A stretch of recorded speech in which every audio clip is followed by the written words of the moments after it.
¿Cómo pudo un Dios supremo desaparecer misteriosamente de los textos sagrados que millones de personas veneran? ¿Cómo fue sutilmente reemplazado por otro nombre, Yahvé, sin que casi nadie se diera cuenta?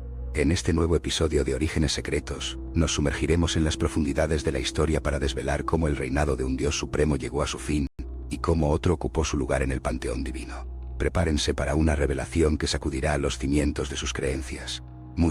Mucho antes de que Yahvé fuera reconocido como el único Dios verdadero, existía Él. En un tiempo anterior a la era de las canciones de adoración a Yahvé, la gente apenas pronunciaba su nombre.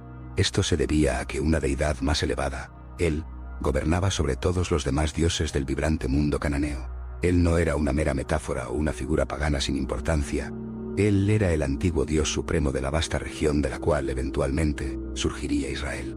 Se decía que Él gobernaba con sabiduría desde un majestuoso trono situado en la cima de una montaña, supervisando con autoridad a un consejo de deidades menores. Entre estos dioses de menor rango se encontraban figuras familiares como Baal, la poderosa Serai, sorprendentemente, Yahvé. Tanto los cananeos como los primeros israelitas conocían a Él íntimamente. Su nombre, Él, está profundamente grabado en la misma palabra Israel, que resuena con el significado de Él persiste o Él gobierna. En los textos bíblicos más antiguos, el nombre de Él aparece en títulos reverenciados como El Elión, el Altísimo, y El Shaddai, el Todopoderoso. Sin embargo, a medida que la figura de Yahvé comenzó a ganar prominencia, un extraño y casi imperceptible suceso tuvo lugar en las sombras de la historia religiosa. Él, el Dios Supremo, comenzó a desvanecerse, no de la memoria colectiva del pueblo, sino de los pergaminos meticulosamente escritos y reescritos. Y ahora, en la vasta mayoría de las escrituras modernas, todo lo que conocemos es Yahvé. Este enigmático acontecimiento nos obliga a plantear una pregunta crucial. ¿Cómo puede un Dios supremo simplemente desaparecer? O quizás, la pregunta más inquietante. ¿Cómo puede otra deidad ocupar su lugar sin que casi nadie lo note? La respuesta quizás reside en el hecho de que Yahvé no estaba solo. En las capas más antiguas de los textos bíblicos, descubrimos una verdad sorprendente. Yahvé no comenzó su existencia como el único Dios por encima de todos. En cambio se sentaba humilde entre otros dioses en una asamblea divina, un consejo sagrado presidido y gobernado por el mismo Él. Si consultamos el antiguo Deuteronomio 32:8, en sus versiones más prístinas observamos cómo Él, el Altísimo, dividió las naciones, fijando sus límites según el número de los hijos de Dios. En este meticuloso proceso de división territorial, Yahvé fue asignado específicamente a Israel, sirviendo como su cuidador divino. Él, y no Yahvé, era el creador original y el soberano supremo. Pero con el paso del tiempo, la percepción de Yahvé comenzó a transformarse. De repente su figura se magnificó, y empezó a heredar títulos que, hasta entonces, habían estado reservados exclusivamente para Él. La gente comenzó a considerar a Yahvé como el Altísimo y el Eterno. Versículos clave fueron reescritos con una sutileza asombrosa, y las referencias a las deidades cambiaron sin que la mayoría de los adoradores lo percibiera. Antes de que nadie pudiera comprender lo que estaba ocurriendo, Él dejó de ser una entidad divina distinta. Había sido absorbido, fusionado por completo con Yahvé. Pero, ¿de dónde vino Yahvé originalmente? Desafiando la creencia popular, las menciones más antiguas de Yahvé no provienen de los lugares sagrados de Jerusalén o de las escarpadas laderas del Sinaí. Curiosamente, sus orígenes se trazan a los desiertos del sur, a regiones áridas como Edom, Seir y Temán. Estas son vastas áreas que se extienden más allá del territorio tradicionalmente asociado con Israel. En textos bíblicos tempranos como Deuteronomio 33, 2 y Jueces 5 y 4, Yahvé es descrito explícitamente como una deidad que emerge de Seir, una región montañosa y agreste, intrínsecamente ligada a tribus nómadas. Un vistazo a los milenarios registros egipcios revela un hecho intrigante. En el siglo XI a.C., los documentos jeroglíficos hablan de un grupo conocido como los Shasu de Yia. Los Shasu eran un pueblo nómada, errante por el desierto, que adoraba a una deidad específica llamada Yahvé en esas mismas regiones desérticas. ¿Pueden creer esta sorprendente coincidencia? En aquel entonces, Yahvé aún no era el Dios de Israel. Para las tribus Shasu, Yahvé era una poderosa deidad regional, un dios de las tormentas, reverenciado por los clanes del desierto como un señor del trueno, la guerra y los vastos paisajes áridos. Entonces, ¿cómo terminó este dios del desierto siendo el dios de la creación, el Altísimo de todas las naciones? Muchos eruditos modernos creen que Yahvé fue probablemente adoptado por el panteón cananeo, elevado en estatus, y luego, de manera gradual, fusionado con él, su Dios supremo. Esta explicación es coherente. Sin embargo, los textos más antiguos nos sugieren un proceso aún más complejo y fascinante. Según los rollos del Mar Muerto, la versión de Deuteronomio 32:8 dice: Cuanto el Altísimo dividió las naciones, fijó sus límites según el número de los hijos de Dios. Esta versión, que también se encuentra en la Septuaginta, la traducción griega de la Biblia hebrea, presenta una imagen clara. El Elión era el Altísimo, y con su autoridad indiscutible, distribuyó las naciones, asignándolas a diversos dioses. A Israel, específicamente, le fue dado Yahvé. Yahvé no eligió a la nación, le fue asignada, como un guardián de un rebaño. Con el tiempo, las versiones más antiguas de estos textos fueron editadas con un propósito. La frase hijos de Dios fue reemplazada sutilmente por hijos de Israel. Sin duda, esta alteración cegó a muchos lectores a la realidad de la existencia de dioses plurales. Sin embargo, esa versión temprana permanece, esperando ser descubierta por aquellos dispuestos a buscarla. Nos muestra que Yahvé no siempre fue el Dios de todos. Era un Dios entre muchos, operando bajo la autoridad de un poder superior. Pero si él era el jefe de los dioses cananeos, y Yahvé estaba bajo su dominio, ¿de quién era la voz que escuchaban los israelitas al principio? Antes de la prominencia de Yahvé, el mundo cananeo miraba a él. Recordemos a él, el Dios todopoderoso, que no solo era el padre de todos los dioses, sino también el gobernante de los cielos y el jefe divino de todo el panteón. En los antiguos textos ugaríticos, él era descrito como un rey sabio y eterno, una figura imponente que se sentaba en la cima de una montaña cósmica, con deidades menores como Baal y Aserá rodeando su majestuoso trono. Esta era la imagen imponente que se grabó en las mentes de los primeros israelitas. Y no termina ahí. Muchos de los primeros nombres bíblicos reflejan el mismo legado descrito en los textos ugaríticos. Por ejemplo, el nombre Israel significa Él gobierna. Betel se traduce como casa de Él, e incluso El Shaddai, que fue uno de los primeros títulos para el Dios de Israel, aparece en Génesis 17. Y donde El Shaddai se aparece a Abraham, y no Yahvé. En este punto temprano de la historia, él no era un cuento de hadas o una deidad secundaria. Él era la deidad original de la religión israelita temprana. Por otro lado, el nombre de Yahvé está notablemente ausente en estos relatos primigenios. Entonces, ¿dónde estaba Yahvé? En las primeras etapas de la creencia israelita, él y Yahvé eran figuras divinas distintas. Esta separación es evidente en textos que se refieren a El Elión como el Altísimo, y a Yahvé como una entidad separada. En su forma antigua, Deuteronomio 32:8 de septiembre clarifica esta relación con precisión. Es decir, él divide las naciones y las asigna a seres divinos. A Yahvé se le otorga Israel, pero él aún mantiene la autoridad suprema. En otros versículos, como Génesis 49:25, el Shaddai se asocia con bendiciones de fertilidad y protección, características que difieren notablemente de las que el Dios guerrero Yahvé adoptaría más tarde. Pero esta dualidad no perduró para siempre. Con el tiempo, los escribas, sentados con sus rollos de papiro y sus plumas de caña, comenzaron a fusionar sus identidades capa por capa. Yahvé comenzó a heredar los títulos de él, a absorber sus mitos, y, simbólicamente, a llevar su corona. Eventualmente, él desapareció del centro de la narrativa, pero antes de que lo hiciera por completo, tuvo lugar una fusión tan sutil que casi nadie la vio venir. Al principio, él y Yahvé estaban separados, como dos montañas distintas en un vasto paisaje. Él era el antiguo Dios supremo, el anciano sabio del panteón, y Yahvé era el guerrero del desierto, asignado como guardián a Israel. Pero a medida que la identidad nacional de Israel se profundizaba y sus fronteras se consolidaban, algo fundamental comenzó a cambiar. Yahvé comenzó a absorber, como una esponja divina, los rasgos distintivos de él. Y así fue como sucedió. En muchos textos antiguos, los nombres de ambos dioses aparecen juntos, entrelazados en una danza teológica. Por ejemplo, en Génesis capítulo 33, versículo 20, el patriarca Jacob construye un altar y lo llama él, el Dios de Israel. Presten atención a esta frase. Es una combinación curiosa que mezcla a las dos deidades que antes estaban separadas. Lentamente, la fusión estaba en marcha, como un río que cambia su curso de manera imperceptible. Además, en Éxodo 6 y 3, Yahvé le dice a Moisés: Me aparecí a Abraham, a Isaac y a Jacob como El Shaddai, pero por mi nombre Yahvé no fui conocido por ellos. Esta es una admisión silenciosa y asombrosa de que los patriarcas adoraban a él, no a Yahvé. Pero en este punto de la línea temporal bíblica, la fusión ya estaba en marcha. El nombre de él permaneció, pero su identidad estaba siendo reescrita, su esencia absorbida. El Dios de Israel estaba cambiando silenciosamente, tan estratégicamente que casi nadie lo notó. Pero, ¿cómo lograron los arquitectos de esta transformación orquestar un cambio tan profundo? Es porque la fusión de él y Yahvé no fue solo lingüística, no se trató de un simple reemplazo de palabras.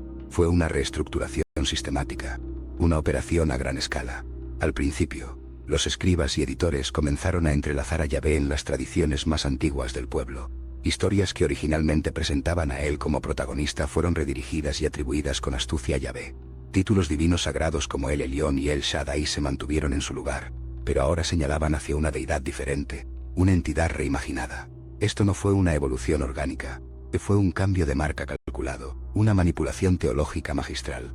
En textos posteriores, Yahvé comenzó a aparecer en roles de creador, juez y rey universal. Estos eran exactamente los mismos roles que él siempre había ostentado. En poco tiempo, el lenguaje de los textos fue editado para darle a Yahvé un alcance universal, relegando a él al fondo, sin eliminarlo por completo. Parece la trama perfecta de una película de misterio, ¿verdad? En la Biblia de hoy, la fusión es casi invisible para los lectores casuales, oculta bajo siglos de traducciones y una teología pulida. Pero debajo de esas capas yace una verdad clara.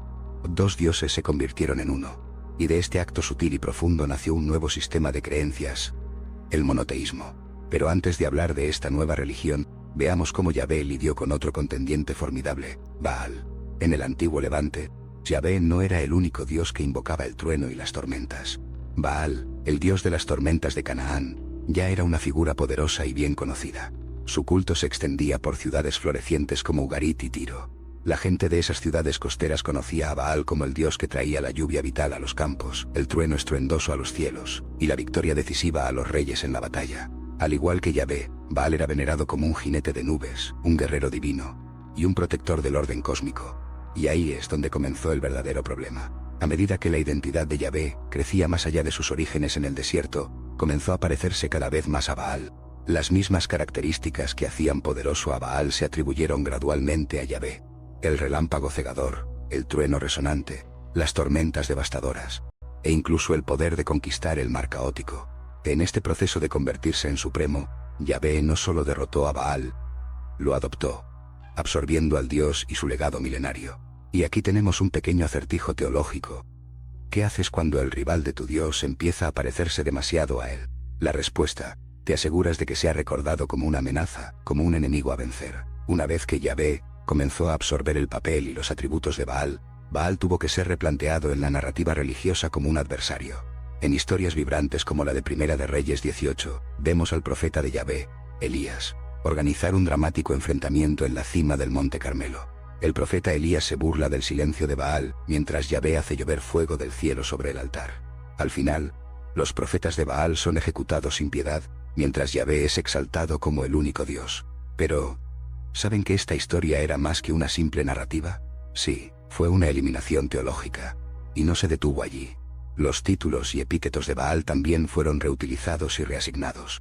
Un himno israelita temprano, el Salmo 29, refleja los textos ugaríticos de Baal casi línea por línea, pero con Yahvé como el dador de las tormentas y los relámpagos. ¿Pueden imaginar eso? Incluso el dominio de Yahvé sobre el mar caótico es expresamente similar a las antiguas historias de Baal. Según los textos ugaríticos, Baal alguna vez tuvo una victoria decisiva sobre Yam, el dios del mar. En esa victoria, la derrota del mar caótico fue el sello distintivo de su poder. Sin embargo, esa hazaña fue de alguna manera reescrita para convertirse en parte de la persona bíblica de Yahvé. Lo que una vez fue un espacio compartido para múltiples deidades ya no fue tolerado. De alguna manera, Yahvé ahora llevaba la corona de Baal, pero al mismo tiempo, condenaba su nombre. Y en la mente de un pueblo recién monoteísta, no había lugar para dos dioses de la tormenta. Así, Baal perdió la guerra por la superioridad divina. Pero no solo había que lidiar con Baal. De hecho, los primeros textos revelan que Yahvé pudo haber tenido una compañera, una consorte divina a quien también usurpó en su ascenso al poder. En las Biblias modernas, Yahvé se presenta como una entidad singular, sin esposa, sin rivales, sin acompañante. Pero el registro arqueológico excavado de la tierra cuenta una historia mucho más compleja y provocadora. En 1975, en un sitio remoto del desierto llamado Kuntiyahrut, arqueólogos que trabajaban con pico y pala descubrieron inscripciones del siglo VIII a.C., que sacudieron la erudición bíblica hasta sus cimientos. Una línea en una vasija de arcilla decía: «Bendito seas por Yahvé de Samaria y su Aserá». ¿Quién es esta Aserá? Esto no fue una casualidad aislada. Una segunda inscripción, encontrada en el mismo sitio, repitió la enigmática pareja, sugiriendo algo más profundo. Un culto compartido. Una relación divina. En estos textos, Yahvé estaba claramente vinculado a Aserá, quien es la antigua diosa cananea de la fertilidad. A menudo se la llamaba la madre de los dioses, y la consorte divina de él. Esto plantea la tesis que a muchos les resulta abominable. Si Yahvé se había fusionado con él, entonces tenía perfecto sentido que Aserá, la esposa de él, lo siguiera en esta nueva configuración divina. Inscripciones encontradas en otros sitios israelitas antiguos muestran que su veneración no era marginal. Estaba profundamente arraigada en la vida religiosa cotidiana del pueblo. Y, sin embargo, hoy está completamente olvidada. Entonces, ¿qué le pasó a la compañera de Yahvé? Esto es lo que le sucedió a Aserá. A medida que el sacerdocio de Israel se movía gradualmente hacia la adoración exclusiva de Yahvé, Aserá fue silenciada. Y este silenciamiento culminó bajo las reformas drásticas del rey Josías en el siglo VII a.C. Por su orden, los postes de madera sagrada de Aserá fueron cortados con hachas, y sus altares, construidos de piedra, fueron destruidos con furia, reetiquetada como una impureza extranjera, una amenaza cananea para la santidad de Yahvé. Sin embargo, rastros de ella, como ecos en el desierto, permanecieron ocultos en el propio lenguaje. La palabra hebrea para árbol o poste sagrado es Aserá. ¿No es esto un poderoso recordatorio de su vasta importancia y su presencia ineludible? Eventualmente, los redactores bíblicos eliminaron su nombre por completo del culto formal. Aún así, la huella arqueológica, grabada en piedra y arcilla, cuenta una historia diferente, una donde Yahvé y Aserá eran adorados juntos como rey y reina divinos. La pregunta que inquieta a los estudiosos no es solo por qué fue borrada, sino cómo el monoteísmo tuvo que redefinir el carácter de Yahvé para sobrevivir sin ella. Porque antes de estar solo, Yahvé tenía una consorte, y su nombre era Aserá. Pero surgió otra pregunta, quizás la más crucial. ¿Cómo logró el rey Josías llevar a cabo una reforma tan radical? Su campaña comenzó así. Para el siglo VII a.C., Yahvé tenía rivales, no solo en los cielos, sino en los templos de piedra y los santuarios rurales por todo Judá. Lugares dedicados a Aserá, Baal y otros dioses todavía estaban activos y florecían. Aunque muchos israelitas adoraban principalmente a Yahvé, lo hacían mientras ofrecían reverencia a otros dioses. Así lo hicieron durante generaciones, un mosaico de creencias. Pero en el reinado del joven rey Josías, todo cambió drásticamente. El pluralismo religioso llegó a un final abrupto y violento. Según textos antiguos, Segundo de Reyes, capítulos 22 a 23, revela que Josías descubrió un libro perdido de la ley durante las reparaciones del templo. Los estudiosos modernos argumentan que este libro perdido probablemente era una versión temprana del Deuteronomio. Una vez que el rey Josías encontró este pergamino, lo que siguió fue una campaña radical y sin precedentes. Usando su autoridad real, declaró una destrucción masiva de altares rurales, la quema sistemática de arboledas sagradas, y la centralización absoluta de todo el culto religioso solo en Jerusalén. Pero el rey Josías no solo estaba eliminando la idolatría percibida, con esos mandatos, estaba redefiniendo a Yahvé, para que fuera el único Dios de Israel. Este fue el comienzo de la centralización teológica. De repente, hubo un cambio de muchos santuarios y muchos dioses a solo un Dios, un templo y un pueblo. Pero la historia se vuelve aún más interesante. Historiadores y arqueólogos han encontrado evidencia irrefutable para probar que la reforma no era solo religiosa, sino profundamente política. Esperen que... Escucharon bien. La reforma de Josías fue el punto de inflexión decisivo. Aquí fue donde la identidad de Yahvé se endureció en una exclusividad implacable. Los editores deuteronomistas, que documentaron su reinado, dejaron una narrativa cuidadosamente moldeada. Los historiadores argumentan que, mientras editaban textos antiguos, su objetivo no era realmente preservar la historia tal como había ocurrido, sino controlarla, dirigirla hacia un fin específico. Retrataron a Josías como un rey justo que restauró el culto puro. Detrás de los elogios y la devoción, había algo más. Una evidente campaña de consolidación religiosa y política. ¿Cómo es eso?, se preguntan. Los símbolos de Aserá fueron destruidos sin contemplaciones. Los sacerdotes leales a otros dioses fueron eliminados de sus puestos o reubicados. Los pueblos con prácticas culturales alternativas fueron borrados del mapa religioso de Judá. Lo que antes se toleraba, ahora se consideraba herejía y se castigaba severamente. El registro arqueológico lo respalda con pruebas contundentes. Sitios de excavación muestran destrucción abrupta, ídolos quemados y templos reestructurados a la fuerza. Se hizo evidente que Yahvé no ascendió por consenso popular. En cambio, los registros revelan que ascendió a través de reformas impuestas de arriba hacia abajo, por decreto real. Aunque el rey Josías murió joven en batalla, su visión perduró. Esto se debe a que para cuando sus escribas terminaron de reescribir la historia de Israel, solo quedaba un Dios en la nación, y su nombre era Yahvé. La reforma del rey Josías, con su fuerza y sus implicaciones políticas, efectivamente hizo de Yahvé el único Dios de Israel. Pero, ¿cómo se convirtió este Dios, originalmente local, en una entidad soberana global, el Dios del universo? Aquí entra el exilio babilónico. En 586 a.C., ocurrió lo impensable. Jerusalén cayó en ruinas. El magnífico templo fue destruido hasta sus cimientos. El sacerdocio desmantelado. Y miles de israelitas fueron exiliados, encadenados, a la lejana Babilonia. Para un pueblo cuya identidad estaba ligada a un solo Dios y a una sola tierra sagrada, esto fue un colapso espiritual devastador. Yahvé, la deidad que se suponía debía protegerlos con su brazo fuerte, había fallado. O eso parecía. Normalmente, se esperaría que una nación tan angustiada, tan humillada, perdiera toda esperanza y abandonara a un Dios que no los protegió de la captura y la esclavitud. Pero en lugar de tal rebelión o apostasía, ocurrió algo inesperado, un giro sorprendente. Mientras estaban en el exilio en Babilonia, algo profundo comenzó a tomar forma entre los israelitas. Después de la catástrofe nacional, los exiliados no abandonaron a Yahvé. Al contrario, lo reconstruyeron, lo reinventaron. Es una locura, ¿verdad? Lenta, pero seguramente, los escribas y sacerdotes, con sus plumas y sus pergaminos, comenzaron a reinterpretar a Yahvé, no como un protector fallido, no, sino como un castigador justo, un juez supremo. Empezaron a describirlo como un Dios que había permitido la destrucción de Jerusalén y el exilio de su pueblo debido al pecado de Israel, a su infidelidad. Los estudiosos modernos debaten que este giro teológico fue más que un simple control de daños, fue una transformación genial, una estrategia maestra de supervivencia religiosa. Ahora, Yahvé ya no era solo un Dios nacional. Gradualmente se convirtió en un juez cósmico, soberano sobre todas las naciones, usando a Babilonia como su herramienta de castigo divino. De la derrota más profunda de Israel surgió un nuevo tipo de poder. Y como no quedaba templo de piedra para definirlo, el alcance de Yahvé se volvió ilimitado, abarcando todo el cosmos. Sin embargo, el exilio no solo marcó un punto de inflexión en la historia política de Israel. La teología en su conjunto también sintió la presión y se adaptó. Desde que los israelitas fueron separados físicamente de Jerusalén, sus escribas se dedicaron a compilar y editar las tradiciones más antiguas de su pueblo. Se revisaron textos ancestrales, y se suavizaron cuidadosamente las contradicciones que quedaban entre las diferentes narrativas. Los gobernantes espirituales no podían tolerar una identidad dividida sobre su Dios, así que lo hicieron uno, unificado en su totalidad. El resultado: un Yahvé que ya no podía ser cuestionado, solo obedecido con devoción. Los escribas realizaron este cambio de manera tan sutil que casi nadie se detuvo a cuestionarlos. Historias que antes se asociaban con él fueron reasignadas sin problemas a Yahvé. Promesas, profecías y castigos se centralizaron en su figura. Además, incluso los dioses extranjeros fueron redefinidos como impotentes, como ídolos huecos sin verdadero poder.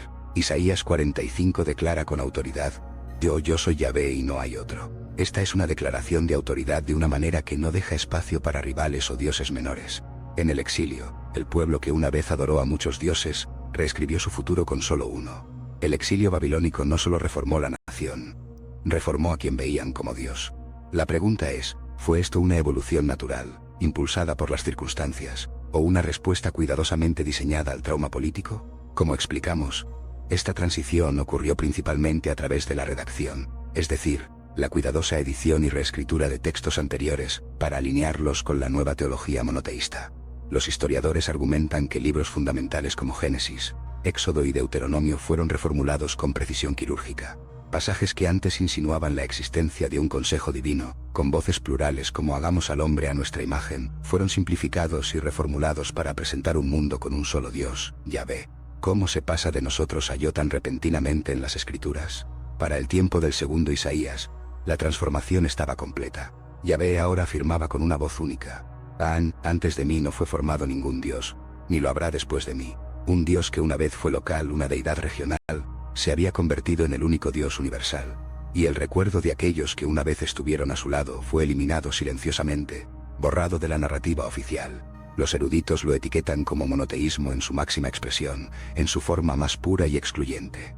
A medida que el monoteísmo se solidificó, los antiguos compañeros de Yahvé desaparecieron por completo del escenario divino. El consejo divino, que alguna vez fue un concepto central en la cosmología de Israel, ahora se convirtió en un problema teológico, un vestigio incómodo de una era pasada. Textos como el Salmo 82, que mostraban a Yahvé entre otros dioses juzgándolos, fueron reinterpretados para suavizar su implicación. o simplemente pasados por alto. Versículos como Deuteronomio 32, 8 de septiembre, que una vez presentaron a él dividiendo naciones entre los hijos de Dios, fueron revisados en el texto masorético para decir hijos de Israel en lugar de hijos de Dios. ¿Qué tan loco es eso? Tienes razón. Fue un cambio silencioso, línea por línea, rollo por rollo, alterando la percepción de milenios.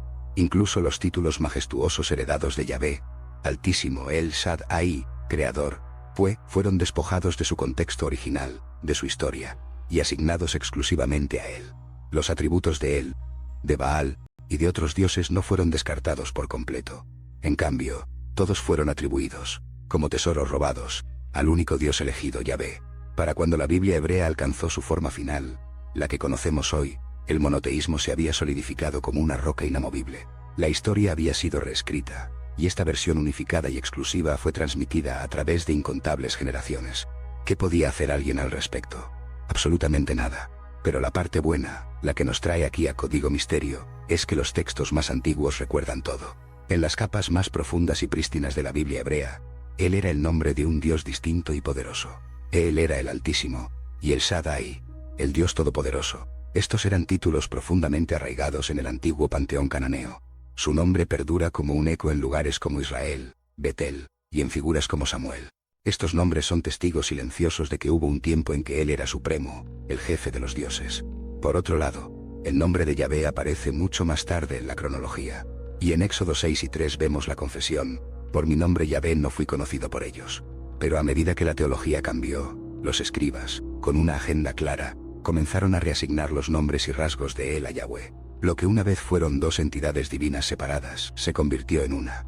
Con el tiempo, Yahvé no solo coexistió con él, lo reemplazó, absorbiendo su vocabulario, su estatus y su misma identidad. ¿Qué piensas sobre esta fascinante transformación? Déjanos saber tus comentarios, tus teorías y tus dudas en la sección de abajo. Y si disfrutaste de este viaje por los orígenes ocultos de la fe, no olvides dejar un me gusta y suscribirte al canal para más misterios desvelados. Mantén la mente abierta, y hasta que nos volvamos a encontrar en el próximo episodio de Código Misterio.